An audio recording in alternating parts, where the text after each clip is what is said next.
All right, here we go. Factoring when a equals 1. So we're basically going to be setting up a lot of x's here. And so let's get started here. We're going to put 7 and 8 on the bottom. So what multiplies the 7 adds to 8. It's going to be 7 and 1. So we get b plus 7 and b plus 1. All right, we got negative 90 on top. And this is just a 1. So this is going to be actually 10 and 9, they have a difference of 1. It has to be negative, but 9 is going to be negative because I want a positive one. So we're going to get m plus 10 and m minus 9.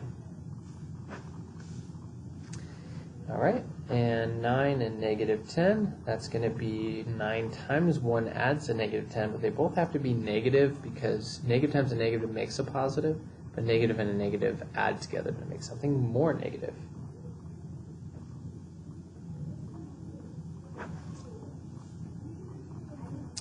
And here we go, we got negative 24 and positive 2.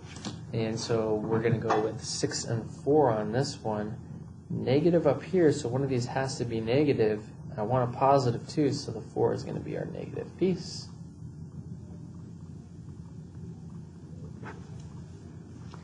We got 40 and 13, negative 13. So this one could pose a threat. We got 1 and 40, 2 and 20, 3 doesn't go in, I don't think, 4 and 10, which is awfully close, but then we have 5 and 8. And 5 and 8 will add up to 13, so we get 5 and 8, but this is negative and this is positive, so these both have to be negative.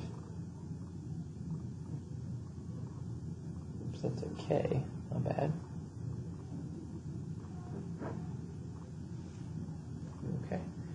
And negative 56, and I believe that's what, negative 1. And I think 8 times 7 will do the trick there. They're 1 apart from each other. And since 1 is negative, this 8 has to be bigger. So we should get n minus 8 and then n plus 7. Okay. On the back, we have 8 and negative 6. And we can go ahead and get 2 and 4. Both are going to be negative because this is negative, but that's positive. So we're going to get b minus 2, b minus 4. Here we can factor out a GCF of 2. So we get n squared plus 3n minus 54. So negative 54 and 3. I'm thinking 6 and 9 with 6 being negative here, because we have a positive 3, so when we add those, we want a bigger number to be positive. And so this is going to become n minus 6 and n plus 9. Again, we can factor a 2 out here, and so we're left with this. So we got 30 on top and 11 on bottom. That's going to be 6 and 5. So we get k plus 6 and k plus 5. With the 2 on the outside remaining.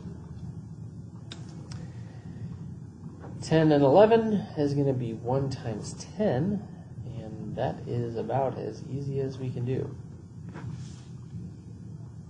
Again, we have to factor a 2 out here, so 2mp squared plus p minus 2. So we get negative 2, and down here is going to be 1. So what two numbers multiply to a negative 2 but give me a positive 1 value? That's going to be positive 2, negative 1. Actually will work out. So we get p plus 2 and p minus 1. All right, and 50 over negative 15. And I believe I'll have to write a list out. 1 and 50.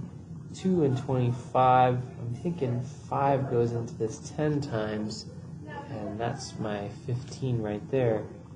Since this is negative and that's positive, these both will have to be on the negative side. X minus 5 and x minus 10. Last but not least, negative 18 over 3. Two numbers that are going to do this for us are going to be 6 and 3. This is positive, so the 3 will be negative. P minus 3 and P plus 6. Okay, I didn't do the even ones. I want you to try those ones on your own, just so I don't have kids copying everything. So hopefully I'll see some work. We did most of those in class, so hopefully we're good. Toodles.